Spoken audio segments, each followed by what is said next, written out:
Martinez will lead us this evening.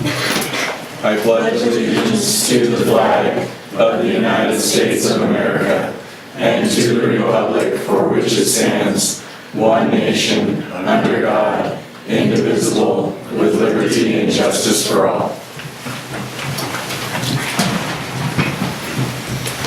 Nita, could you call roll first, please? Councilor Lorenz. Here.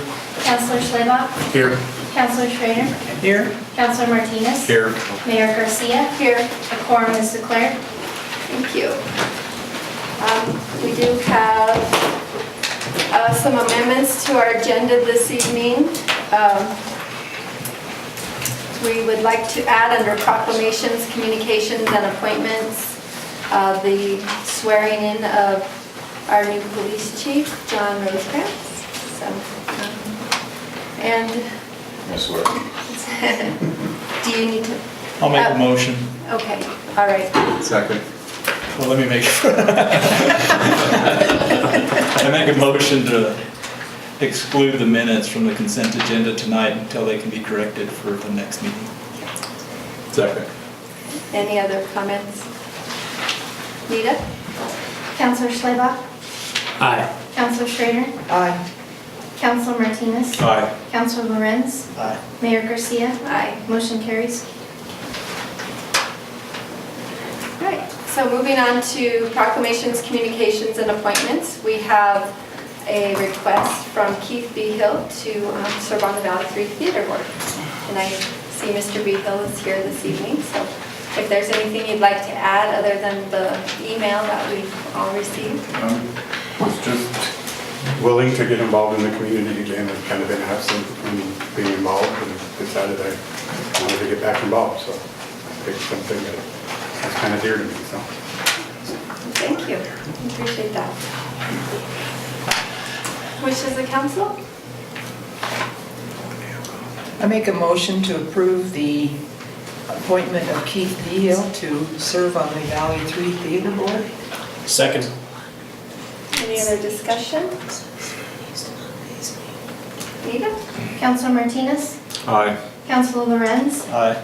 Councilor Schlebach. Aye. Councilor Schrader. Aye. Mayor Garcia. Aye. Motion carries. Thank you. Now on to the swearing in of our new police chief, John Rosecrans. Do you need to go over here, Jim?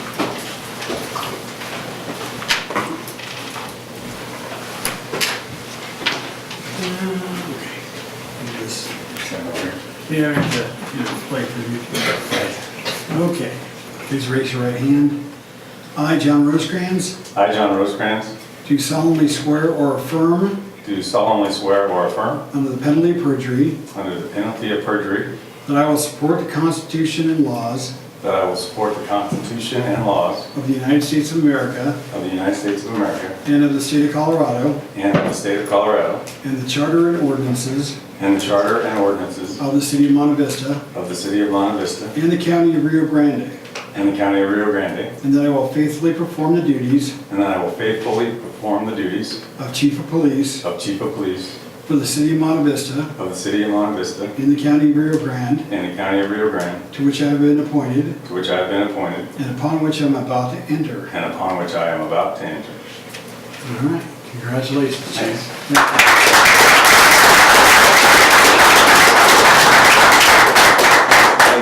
Thanks. Thanks, Mayor. Actually, like to get a picture with the Sure. paper for it. Thank you. Congratulations. Thanks a lot. Thank you. Thanks.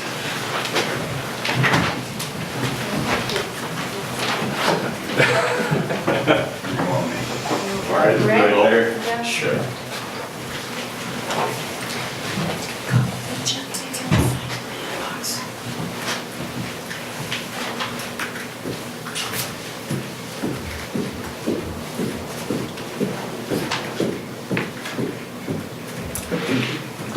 Again, thank you for coming. Absolutely. Looking forward to it. Me as well.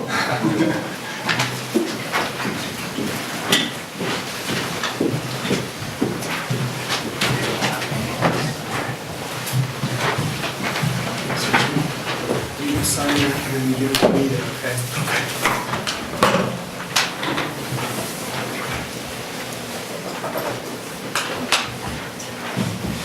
Under citizens' comments and special presentations, we have Kate Ryan, that's here from Bird Hill, Greenleaf, and Roskiddy.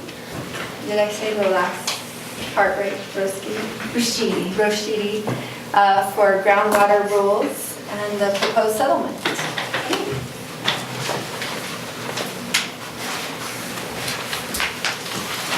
All right, good evening, council members. Thank you for having us. I'm here tonight, and as well joining me is Jordan Dimmick of SGM Water Consultants, who has been doing the technical expertise that has been the basis for the work we have been doing and that I'm going to present to you. There was a memorandum in your packets, and I do have hard copies. If you'd like one, I'm happy to pass them around if it's of assistance to you. But what I wanted to do tonight was come to you. I'll first give you a little bit of the procedural background of how we came to be where we are now. Back in 2015, the state engineer filed proposed groundwater rules in the water court. And since that time, we've been representing the city of Monte Vista to ensure that whatever rules go into place will be something with which the city can comply.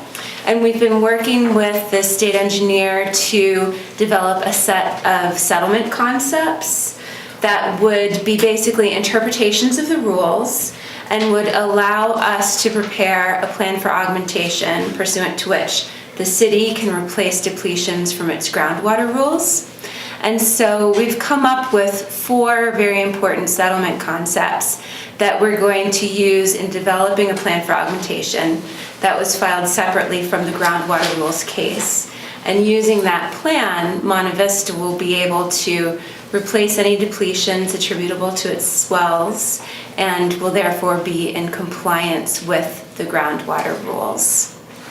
Right now, the groundwater rules are scheduled to go to trial in January and February of 2018. So coming right up, we're in good time where we're going to be able to hopefully, with your approval and with further cooperation from the state engineer and their attorneys, settle this case well in advance, which is really nice. We won't have to be getting into some of the pre-trial deadlines that start to get more expensive for opposers to the rules. There were originally approximately 50 opposers to the groundwater rules cases. Various water users, well users throughout the basin. Most of those water users appear to be close to settling their opposition to the rules. It's likely that the rules will not go into trial in 2018. There are still some holdouts, so it is quite possible that the rules will go to trial. The reason I mention them going to trial is so that you'll know when the groundwater rules will become effective. It does just really depend on whether those rules do go to trial or not. If they don't go to trial, they will become effective in the next couple of months, probably early 2018. If they do go to trial, it's possible there'll be even a couple more years before they do. Because a lot of times in water court, what happens, something goes to trial and then it's appealed to the Supreme Court. And to work through that whole process of appeal, it could take up to a couple years. Regardless, we have already prepared a plan for augmentation for Monte Vista that was filed in water court. And so Monte Vista will be well poised to come into compliance with the rules. Even once the rules are effective, there is a 2-year delay for well users to come into compliance pursuant to one of the rules themselves. So we do have some time to work out this plan for augmentation, and it will take some time for it to filter through the courts and for us to work on the engineering with SGM as well. So where we are today, we have worked really closely both with the state as well as with the Rio Grande Water Conservation District over the last couple of years to come up with the 4 settlement concepts that I'm going to present to you. And then after I present them, what I was going to ask would be a vote from council members as to when we get a settlement document in place that contained these 4 concepts, if you would approve of us signing a settlement that contains those 4 concepts at a minimum. We have already presented these concepts and discussed them with the state engineer, and we've gotten an initial pretty enthusiastic thumbs up from them. What we're doing right now is working on the details of the language. The first concept is what we're really most excited about. This is something that was not clear at all in the rules as they're written. Cities like Monte Vista, when they pump water from their wells, they have a lot of accretion that returns to the Rio Grande. You can use that accretion to offset depletions to the Rio Grande, which means you do like a balancing, a plus and minus, and this is our net impact on the river, and that's what you have to replace. There's so much accretion once you pump from a deep well that there's more accretion than is needed within the Rio Grande, close to where those accretions enter the river. There's more than is necessary to offset depletions right at that point. However, it's a really complicated system, and since the wells draw from so deep, they also cause depletions on pretty far away stream reaches on the Alamosa and Conejos River. It can be really difficult to get replacement water on those streams, and it's both technically difficult and could be pretty expensive as well in transaction costs. And that's something the city didn't have before. What irrigation users can do when they work with the sub-district is the sub-district it considers all of their depletions and their accretions together. So it considers, if there are hundreds of wells in a sub-district, it looks at depletions and accretions from all of those wells. A city like Monte Vista will be outside of the sub-district, so it doesn't get that benefit of working with other wells to offset in areas where it's not located. And so what we've discussed with the state, as well as the Rio Grande Water Conservation District, is that cities like Monte Vista could not join a sub-district, but they could contract with a sub-district so that their wells would be treated similarly to irrigation wells, and Monte Vista would get credit in exchange for some of the extra credit it has on the Rio Grande. It could trade that credit to make replacements on the Alamosa and Conejos rivers. We're not working on those exact contracts yet, just the concept that this can be done. And it was pretty controversial at first, and it's something that with the support of SGM and with a lot of discussion with the Rio Grande Water Conservation District and the state engineer, we now have really great support for. And we also think it's going to be very good for the basin on the whole, because it's not going to create a water war where people are going out and fighting for resources on the Alamosa and Conejos rivers. One thing I did want to mention is we're going to work really closely with the state engineer and the districts moving forward to get contracts in place that will be beneficial to Monte Vista. It's possible that water resources are going to be more scarce on certain streams, so we might not have a one-for-one trade, but we're going to be working on what those trades would look like in the future. But that's the first, I think, really most important concept. And if you guys had questions, it's not very simple, so I'm happy to. So if we have accretions in excess of what we need to trade with the sub-district, do we have the right to sell those or contract those to other entities? That is something that we are working with. So to work with other entities, it is possible that we could get not only sub-districts in a contract, but other municipalities, other water users as well. So those contracts, in theory at least, could include not only one sub-district or two sub-districts, but also other water users. So our concept is the more water users you have engaged, the more of a flexible and fluid market you could get, so that everybody gets the true value of their water.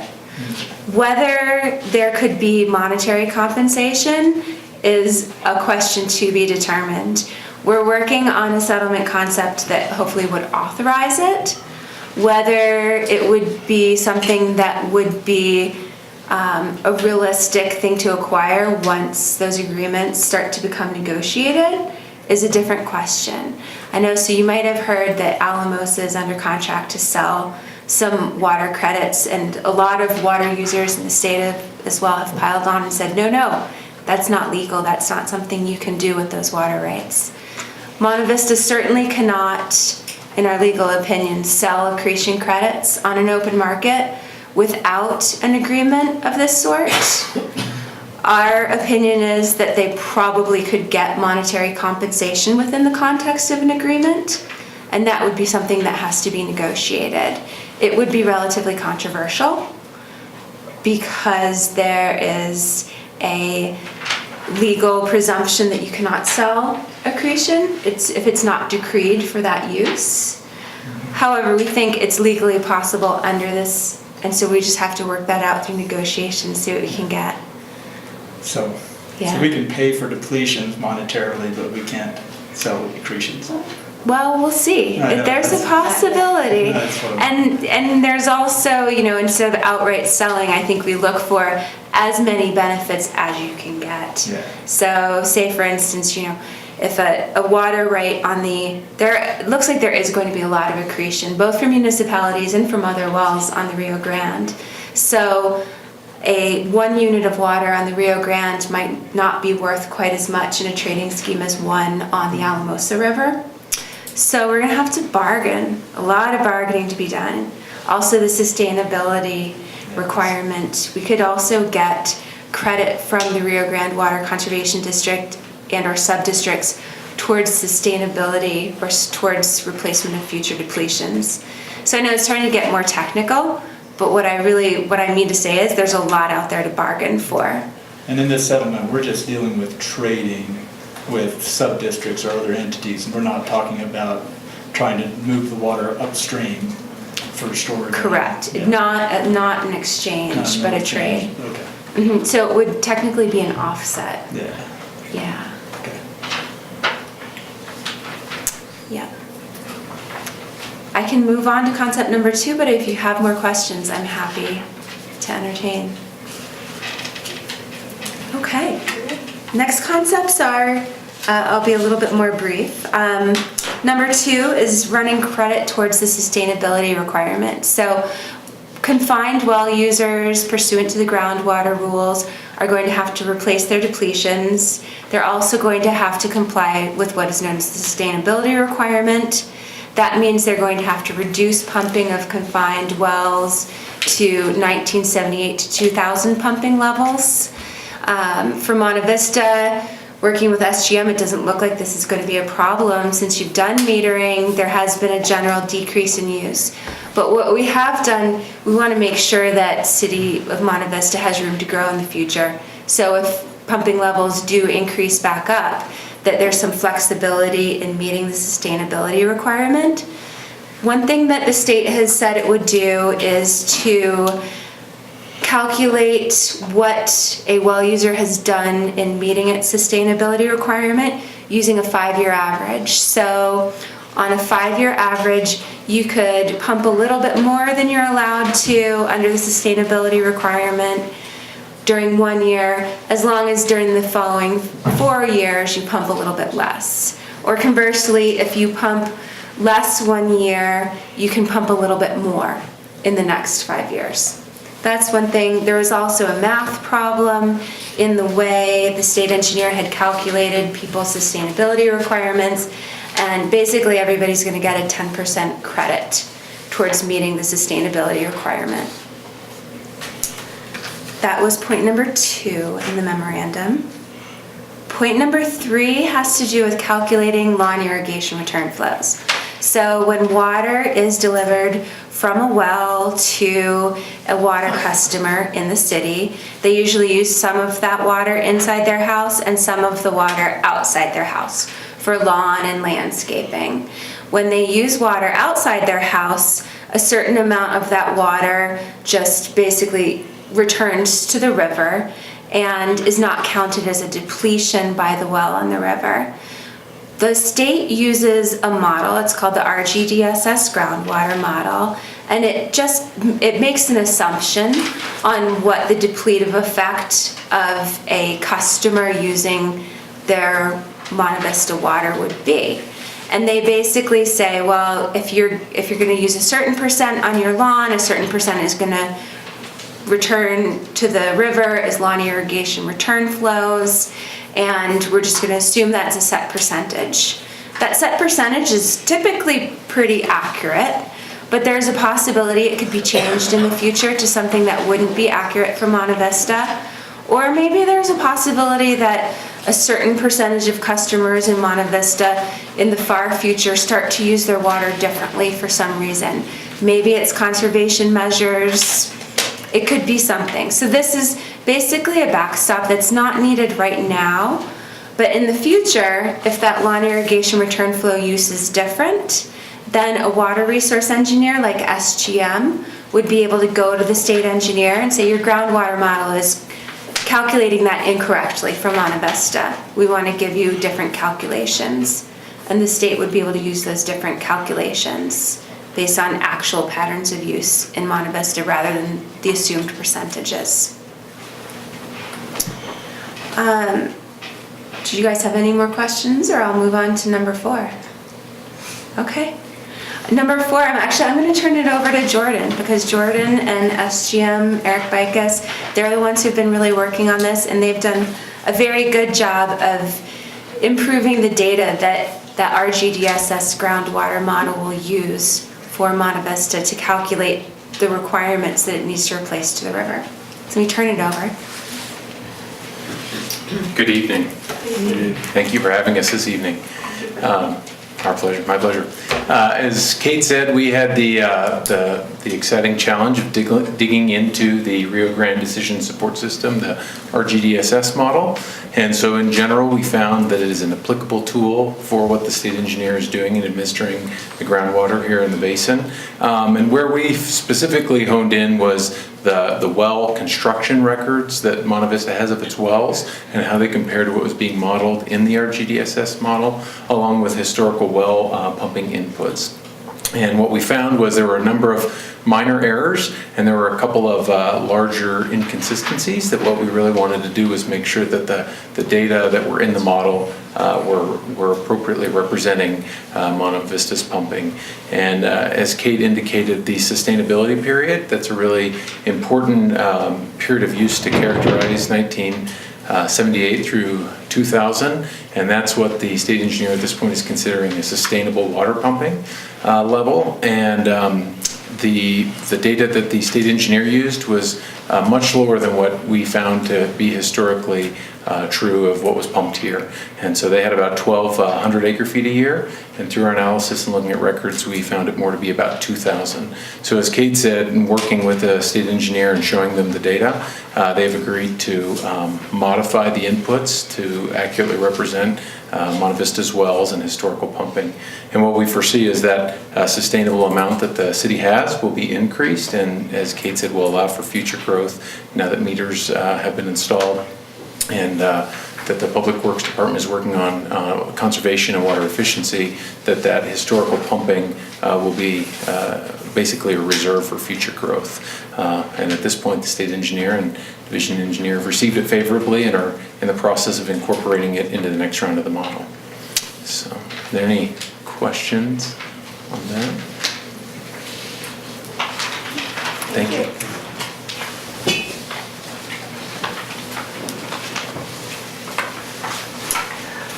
I'm happy to answer any more questions that you might have, and if not, if Forrest and Karen approved, then we'd be happy to see if you would like to entertain a motion to approve a settlement with the state engineer to a stipulation which settles Monte Vista's opposition to the groundwater rules case, assuming that settlement document contains the concepts we've discussed tonight. I have no objection. So moved. Second. Any other discussion? Anita? Counselor Schrader? Aye. Counselor Schlebach? Aye. Counselor Martinez? Aye. Counselor Lorenz? Aye. Mayor Garcia? Aye. Motion carries. Thank you. Thank you. Thank you. Take care. Good to see you. Good to see you all. Our next scheduled presentation is John Herford with Oak Leaf Energy Proposal.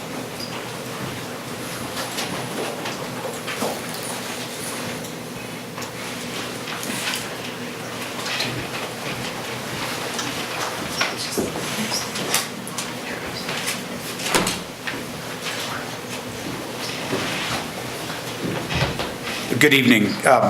Thank you for having me again. It's good to be back. My name is John Hereford. I'm the founder and managing partner of Oak Leaf Energy Partners. And tonight, wanted to refresh you on our Solar Garden subscription proposal that we brought forward earlier in the summer.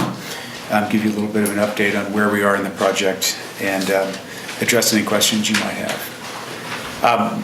Solar Garden project program, I'm going to skip up.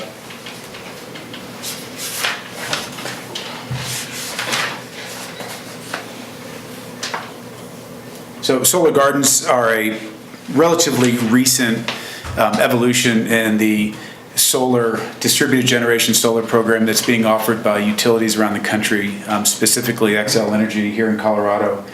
And it represents an improvement on the prior programs that were available for municipalities, school districts, hospitals, universities to take advantage of on-site solar. The way a solar garden works is developers like us, we will build a project. In this case, we're building a 2 megawatt single axis tracking system off 285 and County Road 8 or Co-op Road 8 in Alamosa. We will be managing all kind of physical and financial aspects of building the project. We will be obtaining subscribers. Subscribers like hopefully the city of Monte Vista will buy the output of that system and in exchange receive a bill credit from XL as part of this program. The program is an evolution because in the old days we would have come to the city and asked to site one of these projects, say on the roof of your rec center, library, find an open field that you may or may not have use for today, but would be concerned about tying it up for a 20-year period. Solar Gardens allows us to find an optimal site that is flat land. It doesn't have a higher or better use, and it's adjacent to the right kind of interconnection infrastructure. So in this case, our project is located in Alamosa, directly across the street from the one substation that still has capacity in it. The solar garden and distributed generation market down here in the valley is saturated. There's just no more interconnection or injection capacity left on I think it's the 6 substations that XL manages down here. They're building a transmission line, which will lead to some larger projects. But in terms of distributed generation, where municipalities can participate and take advantage of it, we're kind of at the end of the road. So, I'll just throw all these up. Why participate? Solar Gardens is probably the simplest way to participate in solar, and if sustainability is an objective, and it is for a number of our partners and subscribers, it is the simplest way to participate. You know, we're not on your land, we're not on your roof. It's strictly a financial transaction. It's a way to save money on your utility bill as you go forward. And as important, it's a way to manage your utility expenses, because entering into this 20-year contract, you have a very clear view of what the subscription payments will be. So it's a way to manage what, for a number of institutions, is the largest uncontrollable expense on their income statement. And as I said, no asset management, no upfront capital. We manage all of that, and we enter into a financial transaction where you would receive on your monthly bill a bill credit for the number of kilowatt hours that you would subscribe to. And you would receive a bill credit from XL Energy at a set amount that's established every year. Once you've received that monthly payment, you would then pay the solar garden developer a subscription payment. As we discussed, you know, we modeled this out for Forest over the last few months. We've done a number of iterations. Our projections show that the city would be able to save over the 20-year period about $323,000 in savings and offset over 16,000 tons of CO2. And as you can see, the savings grow over time. Our projections, our contract increases at a 1.35% rate every year.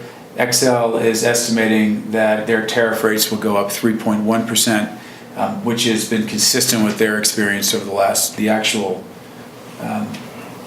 the actual rate of increase over the last 10 years. The red line is the average rate of increase since 2005. So that's the kind of the basic primer on the program. Since we were last here, we've continued to push ahead with the project. We have conducted and finalized all of our site engineering. The project was approved by the Alamosa County Planning Commission in July, and 2 weeks ago on the 13th, we were approved by Alamosa County. So we now have all of our entitlements, all of our permits. We will stage this to be constructed in conjunction with a number of other solar gardens that we're building throughout the state. But we expect to commence construction late first quarter, early second quarter of 2018. And the build is anywhere between kind of 6 and 8 weeks from turning our first shovel of dirt to final completion. So be happy to answer any questions or entertain any comments. So these credits are just based on usage but not on demand? They are. So the subscription agreement is based on the number of kilowatt hours or the percentage of our garden that you would subscribe to. And in this case, you would be eligible to subscribe to one of our gardens at 20%. And we're talking to other subscribers in the valley, primarily some of the healthcare institutions. But one of the protections and one of the reasons why Solar Gardens is a better deal than a lot of other prior programs is the bill credit is based on the entire tariff. So it doesn't reflect only the price of natural gas, for example. So if I put something up on your roof, the cost that you'd be offsetting is not the entire tariff. You may be paying 9 cents a kilowatt hour, but of that 9 cents, only 3 of it is the energy cost. The rest are the transmission, demand, and delivery charges. But if we had it on a roof, I'm just asking, and we were actually putting the power into our system, wouldn't we reduce our demand and then reduce our demand charges? Possibly. It's a hotly debated, people like us would tell you you would, so you'd pay us more. But it's really hard to prove, because you can have a cloud that comes over. And so it spikes and then you're... That would have cut your demand charge. So it's really hard to look back and identify, was it solar that reduced your demand charge that month, or was it this rogue cloud that flew over? Okay. So no effect on demand charge in this proposal at all? It doesn't. Your bill with Xcel will remain as it always did. You'll just have this other element of it where you receive a bill credit from Xcel, and then after that you pay us a subscription fee. So, and that's the savings that then offsets your... Yeah. And I apologize, in the previous chart, when did the savings actually kick in? When do we actually go from negative to positive? Well, it's positive savings, from the beginning. We price this at a 4% discount to what the bill credit is currently. And then, ideally, we expect that those savings will grow.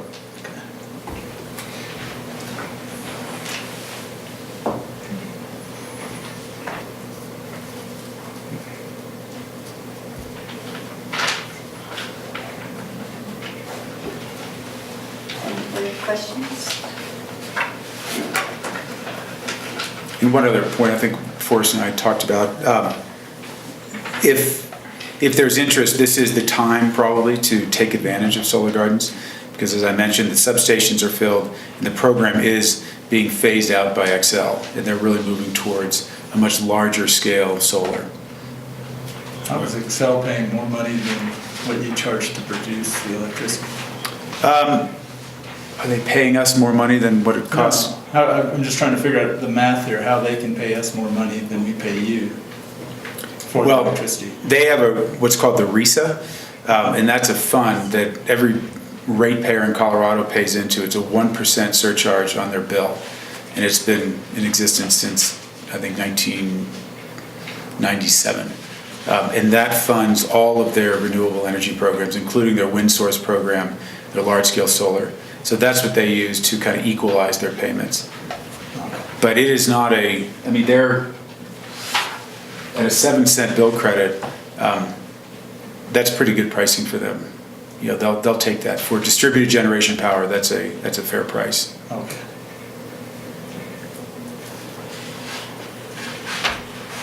We do have a note in our packet that says the Forest has done the fiscal analysis, and it does prove to be cost effective, and our city attorney has reviewed the agreement and has no objections. Wishes of council?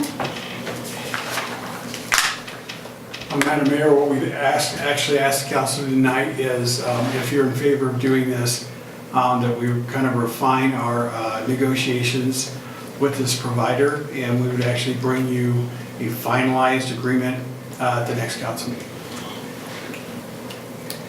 if you so choose.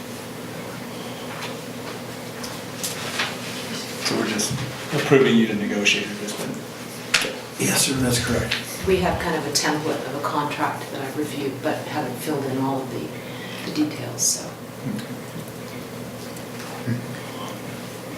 Okay.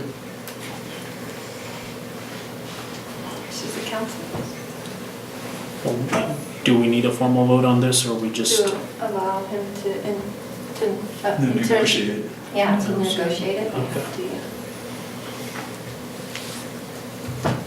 I move to instruct the city manager to move forward with negotiations for, and I just lost it.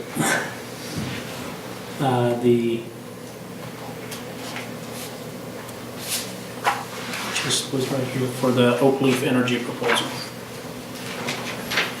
Second. Any other discussion? Nita? Counselor Schrader? Aye. Counselor Lorenz? Aye.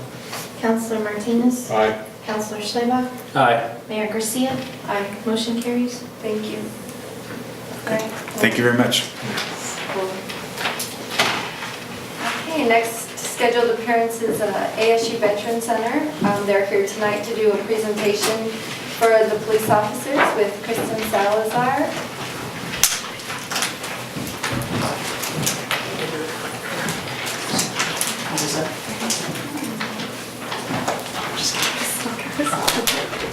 So I'm gonna take off my council hat for a moment and put on my ASU Veterans hat.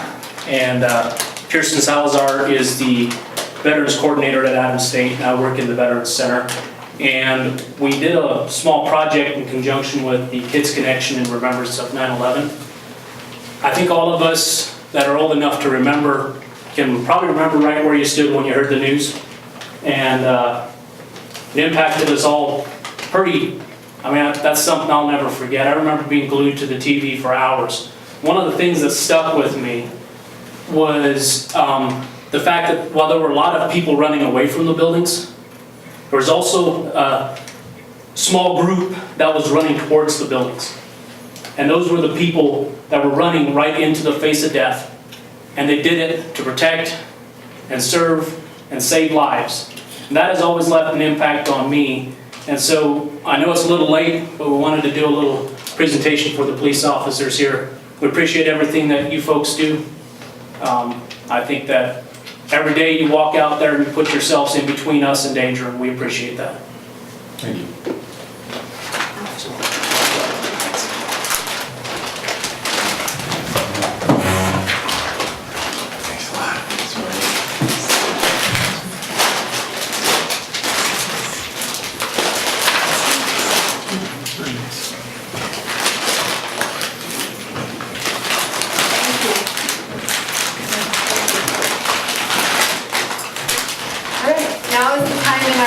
Where we open it up to citizens' comments. If there's anyone here this evening that would like to speak, we ask you to please come to the podium, state your name for the record.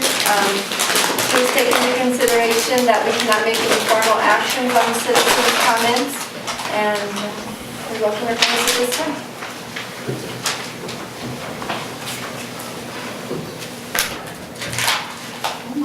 Okay, moving on. Licenses and liquor renewals. We have Peaster Marketing, also doing business as Alta Convenience Store 3401 for a 3-2 liquor, 3-2 license renewal. This is the council. Madam Mayor, I also just wanted to let you know that Chief Rosecrans and I just got together because he came back from vacation yesterday. And I do have a letter here signed by both of us that neither of them have incurred any violations and they have followed all the rules and regulations. Motion? Move to approve the liquor license renewal for Peaster Marketing Company doing business as Alta Convenience 3401 for 32 beer at 1131 Grand Avenue, Monte Vista, Colorado. Second. Any other discussion? Okay, Nita? Councilor Lorenz? Aye. Councilor Schrader? Aye. Councilor Schleba? Aye. Councilor Martinez? Aye. Mayor Garcia? Aye. Motion carries. Thank you. Okay, our next item on our agenda is not only a renewal, but it is also a transfer, a liquor transfer and renewal for Stars and Strikes Entertainment Center located at 1020 Second Avenue. And do you have anything you'd like to add to that, Nita? No, that is the same thing. We found no violations and they have met all the requirements for a transfer. The transfer has actually gone through at the state level and we're just waiting for approval or denial from you guys this evening. Okay. So does this need to be two separate motions, then approving of the transfer and then approving of the renewal of the liquor license, or is it, can it be made one? Just one with the renewal.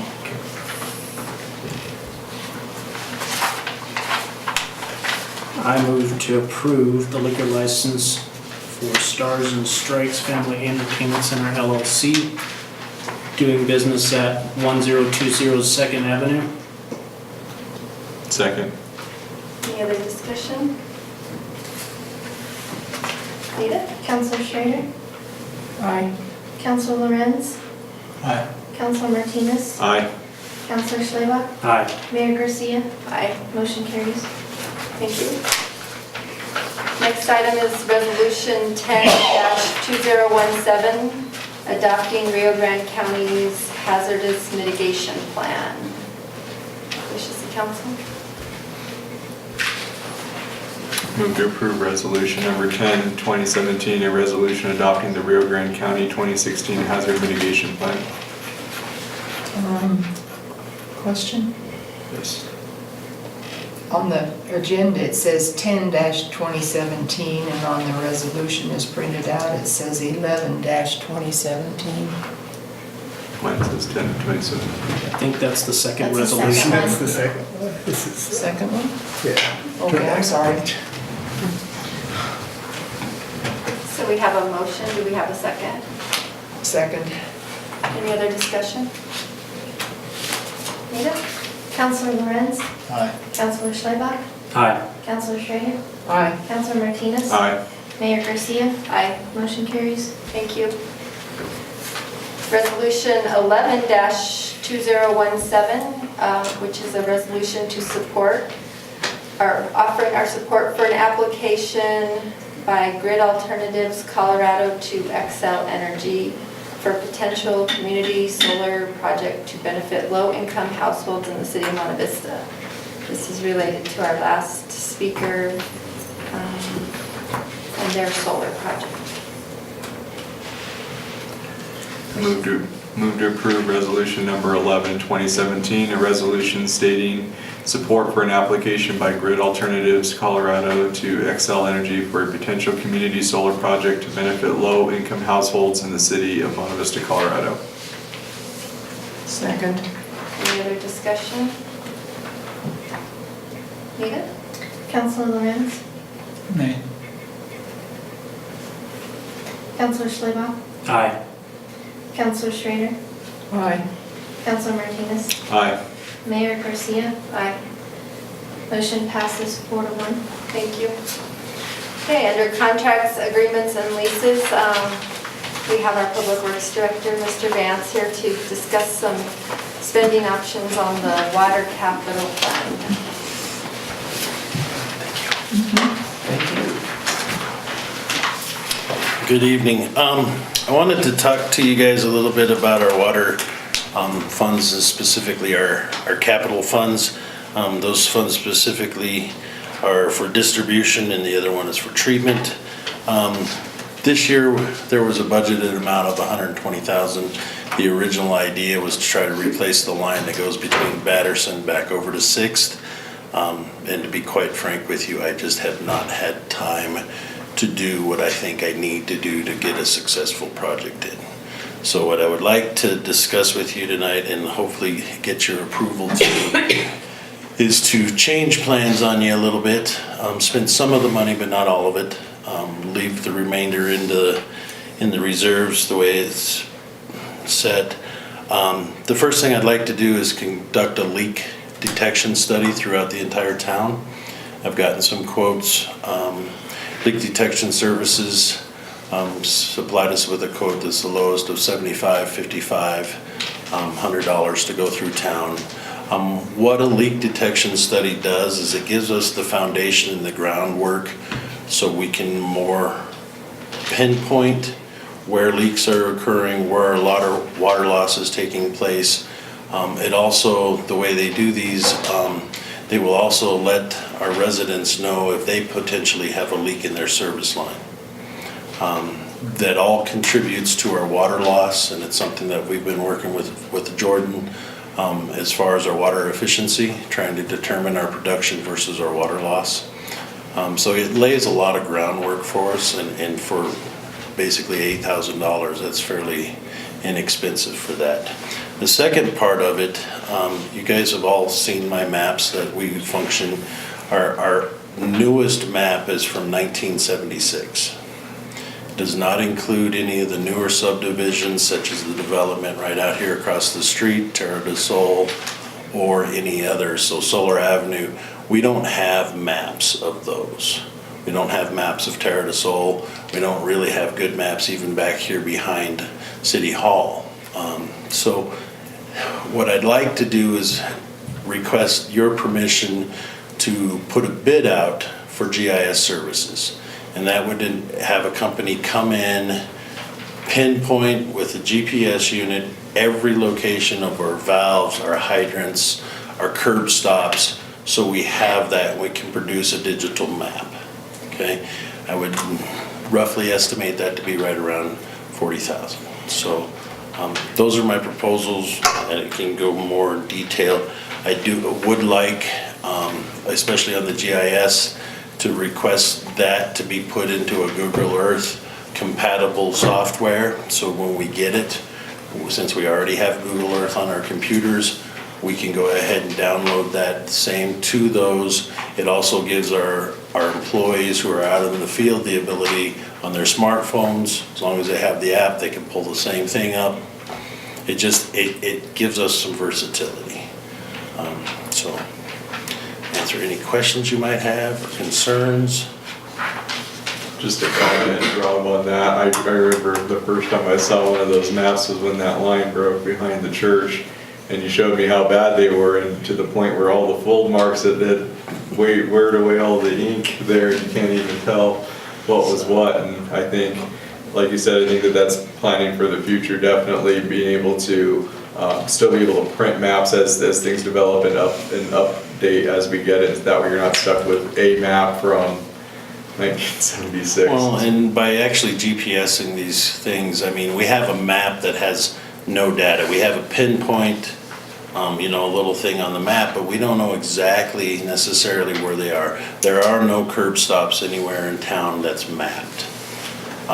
We actually have to go into the clerk's office, the guys that actually are in the field, and look at the tap cards and see, and those are hit and miss. Sometimes tap cards were done, other times they weren't. So they are hit and miss. I mean, there's a good amount of data there, and that's why I said this will give us some tools where we can actually go out with a very inexpensive handheld GPS and get within 5-10 feet of it, and then we can use the tools that we already have, our metal detectors and stuff, and go down from there.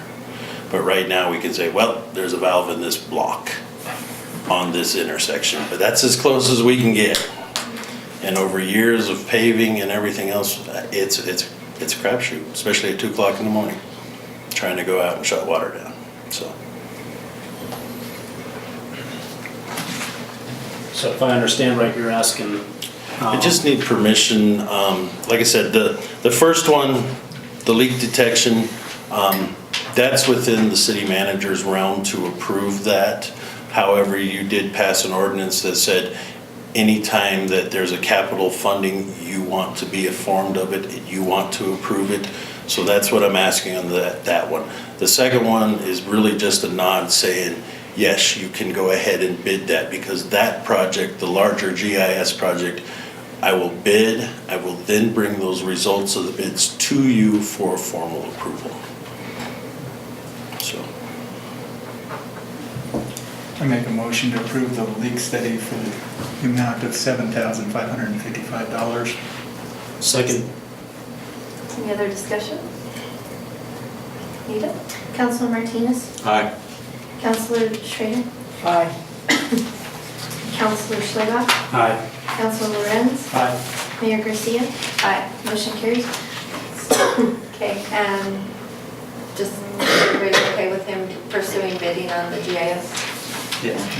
Okay. All right, Thank you. thank you. Yep, and the second item, or the third item, I guess, is on our treatment side. Remember the power outage this past Wednesday? Well, our Prospect pump decided to have some problems with that power outage. What's going on with that, the actual brake mechanism, you have to actually see our pumps. We have an antiquated system. Our backup motors are literally propane-fired vehicle motors. The drive line connects to a rear end, which connects to a brake system, which actually turns the well pump itself when power goes out. It functions, it works. It's just most anymore, it's done with a gen pack, and gen pack sets are extremely expensive, in excess of $100,000 or right up in that area. So we need to spend some money. Of that $65,000 that was budgeted, I put in my thing that I didn't have final prices. I wanted to spend $30,000 of that. Excuse me. As of the 20th, I got an update. They got everything tore apart. The brake assembly itself is $12,288. The new pump motor is $8,373. The bearing assemblies are $1,200, and labor is estimated at $3,000. Excuse me. So that brings the total up to $24,861. So what I'd like to ask council, if you guys would approve me spending $30,000 to get Prospect pump up and running. The way our system works is the pump at Sherman, that handles the majority of the load. The next in line is Prospect, and then Jackson. So right now we've got Sherman and Jackson running. Those are the only 3 wells that we have that are electronically started. Sherman runs, and when it hits capacity, then it calls up Prospect, and if Prospect can't handle the capacity, then Jackson. So we've taken Prospect offline, so we're running off of Sherman and Jackson. The other 2 pumps, Patterson and Broadway, we have to actually start those manually and then control the valving. So it is kind of critical for our system.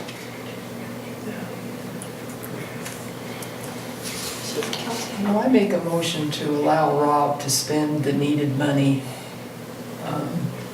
to repair, well, to replace. I want to replace, I mean, the brake mechanism you can't repair. It has to be specially built. You want to put a limit on it, or? I'm comfortable with 30. 30 should do it, and if it does go over, this came from Center Pump. They actually came out, pulled the pump, and tore it down. They've looked at it. It's a local company, so I'm comfortable that it'll be right around. And there's enough cushion between the 24 and the 36. If there is a minor change, it's still under 30,000. I think that's a pretty fair budget number.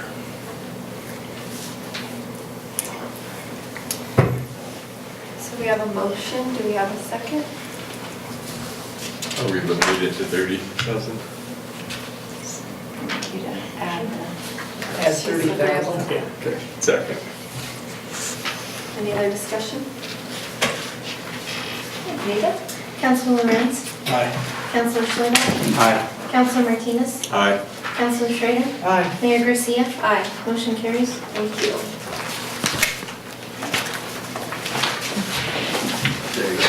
Thank you. Moving on to our city manager's report. Madam Mayor, Council, I don't have anything to add unless you have questions. Any questions for Forrest? Did we hire a new deputy clerk? Would you like to make that announcement for us? Well, I thought that you would actually, but Oh, okay. Well, we can wait a few minutes. City attorney's report.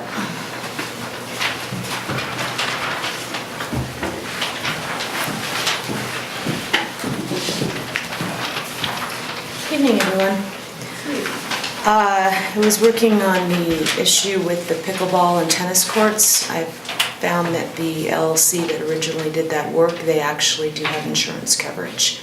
So once Rob gets estimates for damage, I can then submit those and hopefully next year we'll be able to repair that because I don't think we're going to get that done before the snow is my suspicion. So I've been working on the solar contract and with Rob as well on the leak detection contract. Chief Hans and I discussed about meeting the week of October 9 to follow up on the drug house and start pursuing that with the police officers. And then my understanding from Forrest is that the code officer will be available that same week, October 9, so that I can start pursuing some of those nuisance cases that we've been discussing for quite a number of months. That's all I have to report. Any questions? Okay, thank you. Thank you. Chief Rosecrans, I'm not sure if you're ready for this, but. I might as well get going. You see, I found a uniform, so There good you go. evening, Madam Mayor, Council. there. Yes, one thing at a time. I got to look at their stats a little bit for August. I was pretty intrigued. There was 1,217 CAT events that the cops handled, so I thought that was pretty cool. 450 of them were officer initiated, or at least I think that many. It might have been more. Some of them are kind of hard to tell the way they come in through the state patrol. So they're pretty busy overall. I got a lot of digging into what that means exactly. There's a lot of phone messages, a lot of follow-up. But 300 traffic stops, pretty good for 10 guys over a month with a lot of other things going on. One thing we did get accomplished yesterday, all the new weapons were put into use. Everybody was not fully qualified on them, but we just basically certified the weapons because they're already certified to shoot. So we just qualified that the weapons worked, fit in their holsters, and all that kind of stuff. So that was good. We get those sent back next week after they get certified by the armor and get our credit from Glock on that. So that's good. We have a new officer starting next Monday. That'll help with staffing. It'll bog us down a little bit, training, but at the same time, he's experienced. He worked for Conejos County and for Manassas, city of Manassas, did I say that right? So he's got some experience. So learning the Monte Vista systems will, probably be the biggest thing for him. Seems very motivated, Army guy in the past. Got to give us a little credit, but so that should be good. And we have a code officer that's pretty self-sufficient already for having absolutely no experience in that realm. He's done real well. He's getting his radio here. He's been out in his truck, posted some notices today, and then he's going to work with us on Adams and some of the others extensively, having a little fun with whatever we got to do there. I guess while I'm here, and I need some direction from the city manager as well, but I'd kind of like to know what you guys would like to hear from me at councils. Obviously the big ticket items, but having, kind of not been involved in your system in the past, what have you liked from the previous chiefs and what would you kind of expect to be new? I would like to know if it's possible to get a monthly report of the activities of the new ordinance officer. Sure. I mean, it doesn't have to be specific, with addresses and names, but just what kind of contact he had with the number of individuals over the past month. Okay. Yeah, usually in our packet, when the chief of police is up for a report, which is every other meeting, we usually have that printout from the state patrol of the calls that were, and like, just, yeah, a brief summary of what the PD's been working on, but that has been something that has always kind of been left out, is the ordinance. And when we get a lot of people coming to us saying that they're being unfairly picked on, or we're not doing enough of certain things, then we can at least have those reports that show, well, last month they did issue 400 citations or Right. 30 citations for weeds, and it pretty- wasn't just your house. And Right. Are these helpful? I mean, sorry, I think there's definitely some things that are self-explanatory and some things are kind of a little bit unknown, but, okay, that's good. I think one of the things that ceased to happen is emailing council with a weekly report of the police officers, how many citations they've written. I mean, it's a detailed, fairly detailed with address, and, this person was stopped for speeding and it fell into the 5 to 9 miles over category, and has the name of the person and their age, which in my mind isn't relevant. Right. But somehow in the last couple of months with the changeover with the interim chiefs, that has stopped. Okay. yeah, that actually was going out not just to council, but it would go out to Neighborhood Watch, and then the Neighborhood Watch chair would then forward it out to their block captains, and so it was kind of a communication for all of, not just council, but Neighborhood Watch. Was it just Kind of like the citations? police report before the police report actually hits the paper. Okay. Does that Like a make blotter sense? report, the old Yeah. style blotter report. Well, and because social media has become so much more prevalent, that you're hearing about stuff on social media before you really even know what's happened. Right. And you've got people calling you and you're like, I don't know, I'm not sure. So it was kind of just a way to keep people in that social media loop and keep them as up to date, even if, like Carol, for example, is not on social media, so those emails served as that Same thing. social media update that allows people who aren't to also have access to that same information as it's happening. Before it hits the paper. Yeah. Well, then it helped empower the block captains too, because then they felt like they knew what was going on, and they're like, oh, okay, so if I see some of these things happening, I can go ahead and report. And we had a lot of good initial success with that report going out, and we had a lot of active block captains who were calling in, and we actually had quite a bit of buzz after that, being able to do that. So, okay. I think, yeah, just kind of maybe reopening some of those lines of communication. Because, yeah, we did at one point have a very active Neighborhood Watch, and I don't know if people don't feel that the communication's there, and maybe who they can post it out to. Yeah, Forrest and I have had a lot of conversations about how it's just one of those entities that needs to be serviced. They need to be included, and otherwise they just go away. Right. Okay, that's easy enough. Then I have another question. In the police report, in the current copy of the Journal newspaper, for the past, for a week ago, there was not one speeding ticket issued, According to the Journal. according to the Journal. Right. Well, And- is it a complete report, or is it just maybe a highlighted report? I don't That's a know. good question. I don't know. And I live on Highway 15, otherwise known as South Broadway Street, which is, it's not, I wouldn't say it's a major highway compared to 160, but it is a highway. Right. And the speed limit sign across from my house is 25 mile an hour. Well, I would bet you big amount of money that the hay haulers, the log trucks, even sometimes CDOT, and obviously ordinary citizens are not adhering to the speed limit sign. And I don't want this town to become known as a place that we make our money off of police stops, but when there's no activity for speeding, and I can see clearly that we could make a lot of money, and that's not my intent. I want the traffic to slow down.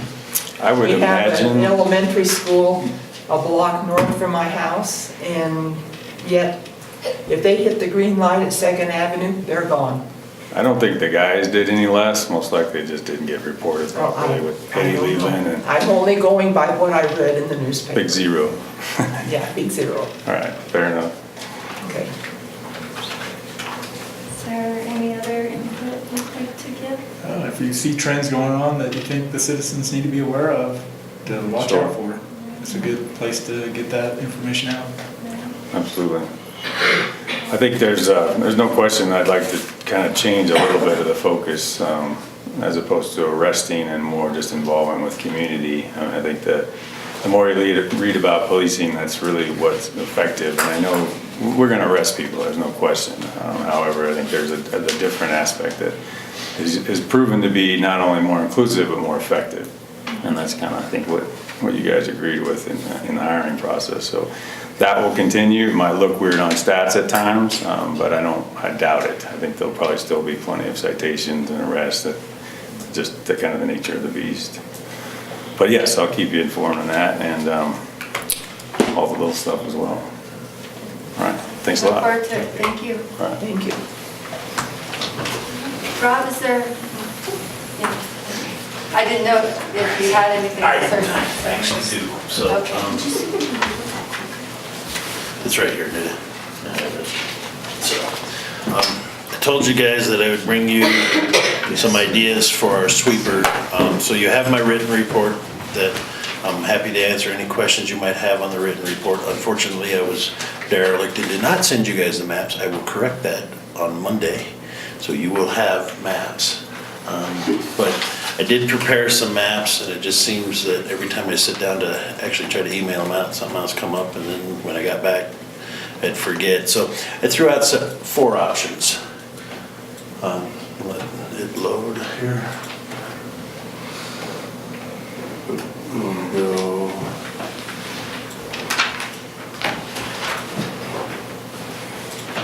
Slideshow if you could. I may turn the lights off if you guys don't mind.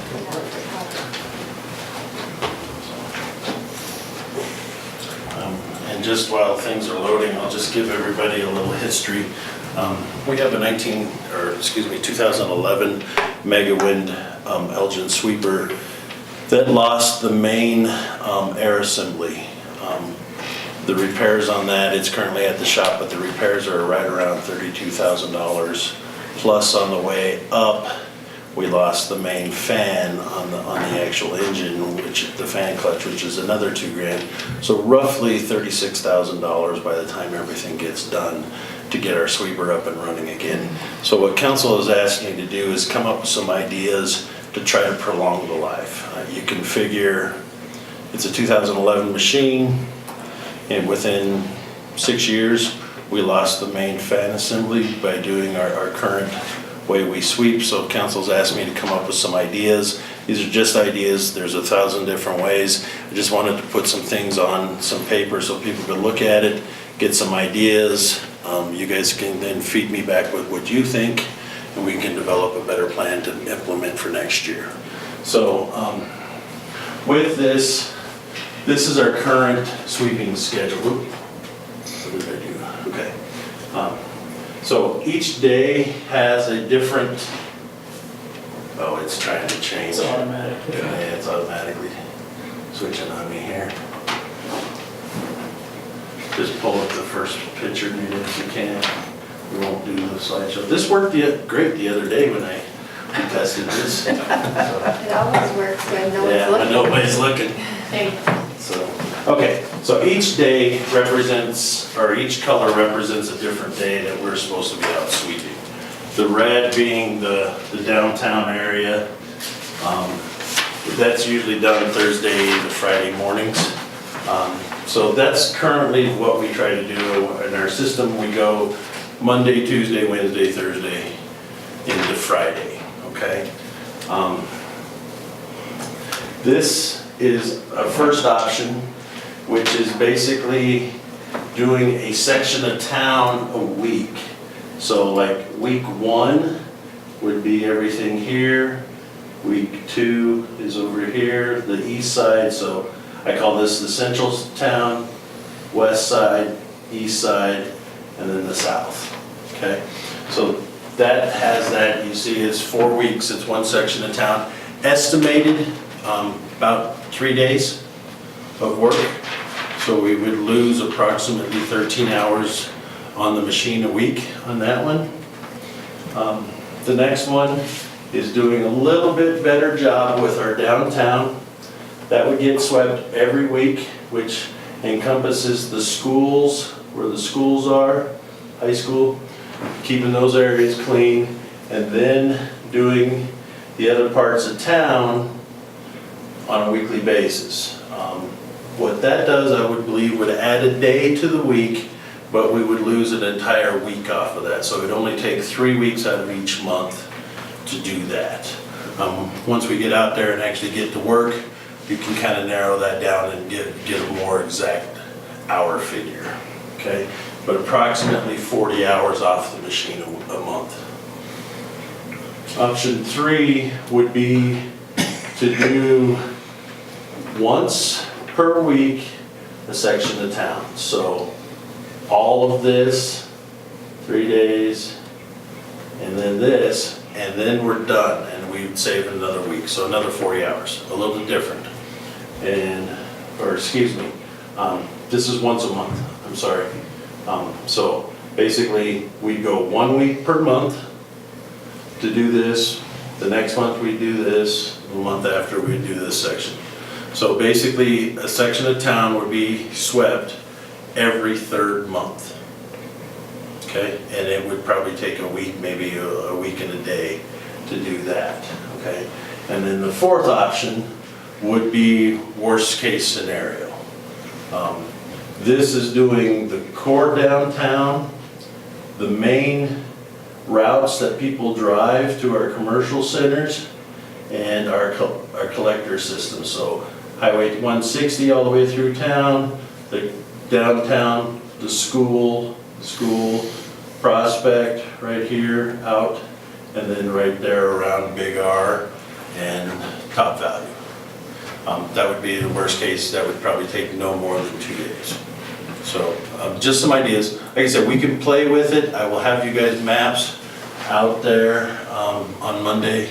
I will also give it to Azrael so she can post on the website. So if the public would like to weigh in on it. It's a sweeper. We need it. With all of these options, I would propose that we do a spring cleanup and get everything taken care of after the snow clears, and then a fall cleanup once the leaves fall, and go through the entire town and make sure we're done. And then during the summer months. So those are just some basic options for you to consider. I kind of like that one. It's once a month in the summer months. It was still, town would get everything, and it would save us, I would estimate, probably close to 1,000 hours a year on the machine. So. Well, do you have any idea what the impact is on our gutters with the trash flowing down into it? It could be a problem.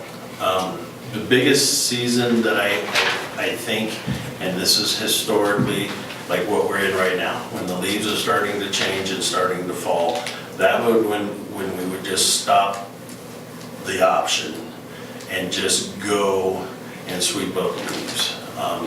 The leaves are what we're finding, leaves and roots are what we're finding in our storm sewers. We did talk, Forrest and Heather and I had a meeting this week about budget, and I did put some money in the budget to start cleaning our storm sewers and try to get them clean so we can at least get the flows. I mean, historically, The storm sewer is undersized for some of the rain events, a couple of the rain events that we got this year. If we got them clean and kept them clean, that would definitely help with those. Some of the rain events, the system's just not able to enable, so there will be backups.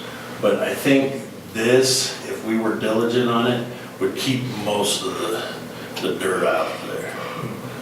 It would also depend of, a resident, if in front of his curb, it's really dirty for whatever reason, instead of them, we have residents that take their grass clippings and throw them in the gutter. Oh, gosh.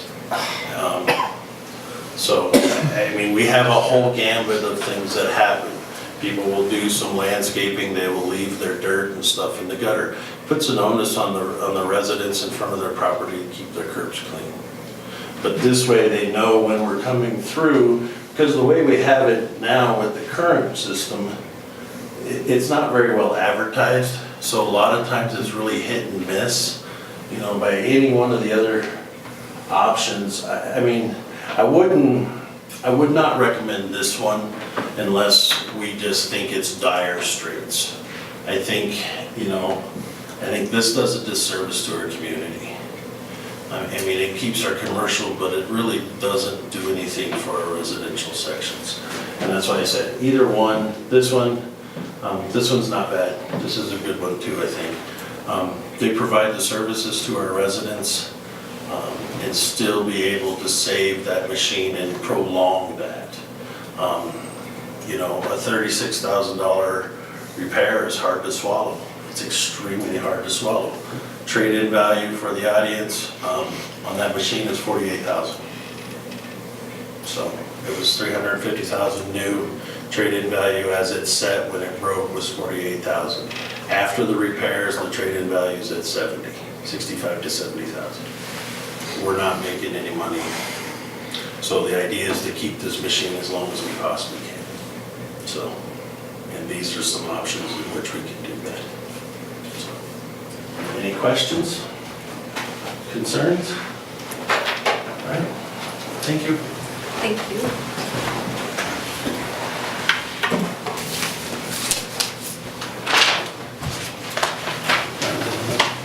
I got it.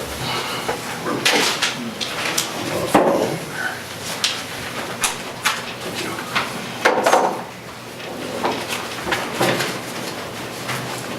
Next report is from our city clerk. Good evening, how are you folks this evening? First of all, I'd like to introduce my new deputy clerk, Rebecca Mahoney. She's been with us for 2 weeks now? 3 weeks. 3 weeks, and she's really great. She's picked it up. She's doing things on her own. She's an asset. She's a big asset to the city. So, welcome, Rebecca. Thank you. I just wanted to pass out, I believe, Joe, you're going, and Debbie, and Carol, and you two did not sign up for the CML District 8 meeting. That's your agenda and where it will be located. It's already paid for, everything's taken care of, and Forrest has that receipt and everything with him. Thank you. The other thing that I wanted to speak with you about is with the election and the the questions that have been put on the ballot. Those questions were put on our Facebook website and our city website, asking citizens for comments for pros and cons for the taxation of marijuana and the establishment of marijuana. I have not had but one comment, and the comment was, I'm all for it if they can cut my water bill in half. So I literally have had only one public comment on that. So I have to have something to the county by the 26th for pros and cons. So I just put some packets together for you guys.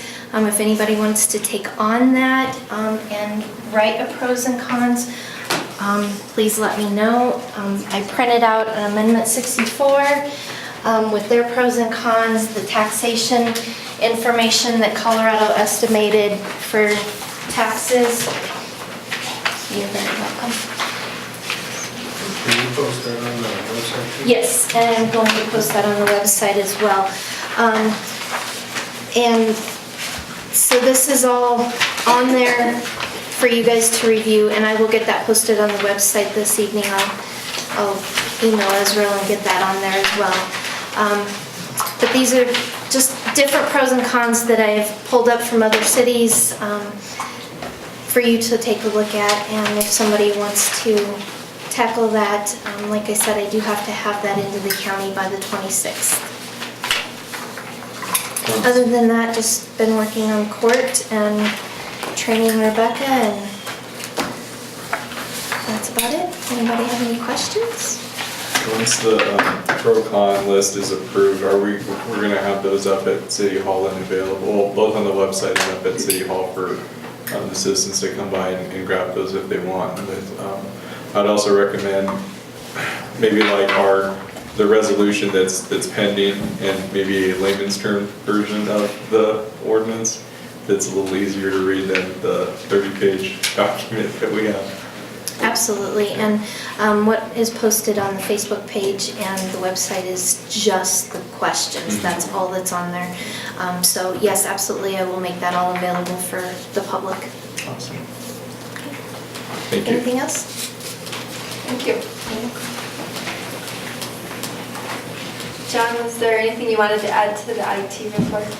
Sure.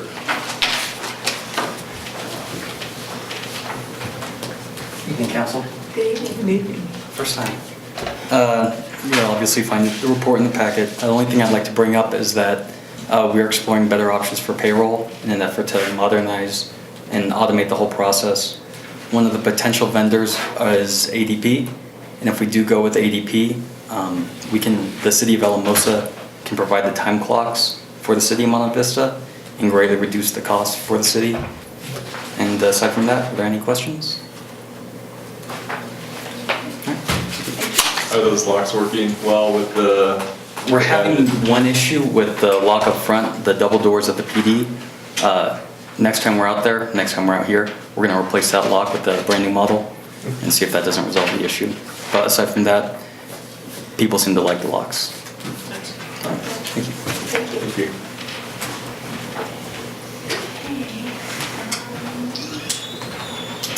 Jason? I attended the Potato Fest on the 9th of September and also the concert that evening, which was enjoyable and unfortunately not very well attended, so I don't know how they paid the lady, but I thought it was a nice move on the part of CPAC to expand the Potato Fest. So hopefully next year, people will be more aware maybe and get their tickets and go out, because you certainly had your choice of seats that night. But the weather was great. Also attended the city open house as part of Cities in Town Week, and had hamburgers and hot dogs and looked at all the displays put together by Public Works and the city clerk and finance and human resources. And here again, I wish more people would come out and see what the city is doing, look at the beautiful new equipment or newer equipment that Rob and his guys brought over, and as did the police department bring some things out. And it was a good evening. And once again, the weather was great. So I think that's all I've done. Sorry. That's good. Thank you, Kara. Also attended the Potato Festival, and I thought the booths were up this year. I thought that was a great improvement.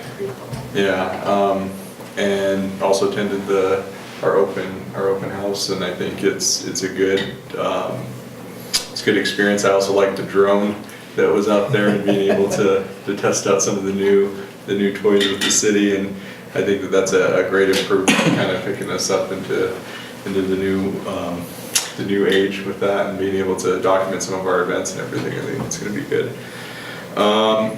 Rob, I was just wondering, with homecoming coming up, with the project that we did last year with the bonfire and everything, are we still working towards that, or are we gonna? Haven't heard anything from the school.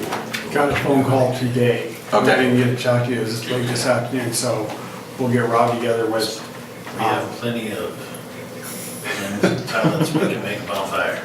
Awesome. so we'll get them together and get it going. And the chamber is willing to pitch in to see if we can get the world's largest s'more if we're still in the boat to do that as well. So I would still like to attempt that and try to do that for homecoming if we can. When is homecoming? October 27th. They had to move it back a week, and so the bonfire will be on The 26th. Then we'll have to see if we can get I think the only thing that they requested from the school board was a PA system. Yeah, some kind of Yeah. system that was hard to hear last year. Yeah, I think it's good. That's all I got. Thank you. Joe? Well, I also attended Potato Fest, had a lot of fun getting dunked. I don't know how much fun Dale had, but. I had fun. No, I enjoyed it, and I thought they did a really great job this year. The overall vendors were up, and then they did a really good job of presenting some kids' games and having some things available for the kids, so I really enjoyed that. I also attended the city open house, and I enjoyed operating the equipment. It's pretty amazing what about 15 years has done to technology. And so incredible vehicles, and of course the drone was pretty interesting too. So I like the Facebook pictures that came out from that. So Rob's a brave man for letting us all hop into the seat, so. yeah. That's all I got. Thank you.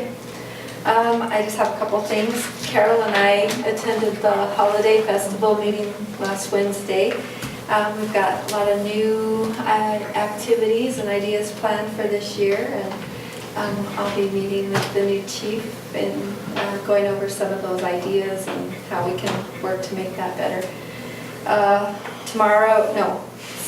Saturday from 6 to 9 out at Sky High is the family skate night.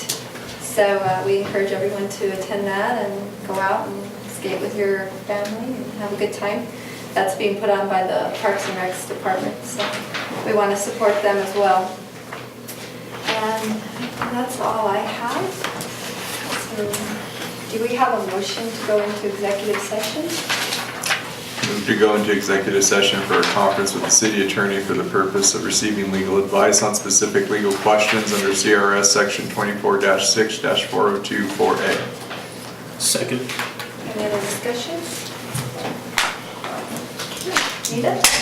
Counselor Schrader? Aye. Counselor Lorenz? Aye. Counselor Schleba? Aye. Counselor Martinez? Aye. Mayor Garcia? Aye. Motion carries. Thank you. Okay, we'll take a short recess. We'll sign your guys' papers and let you go.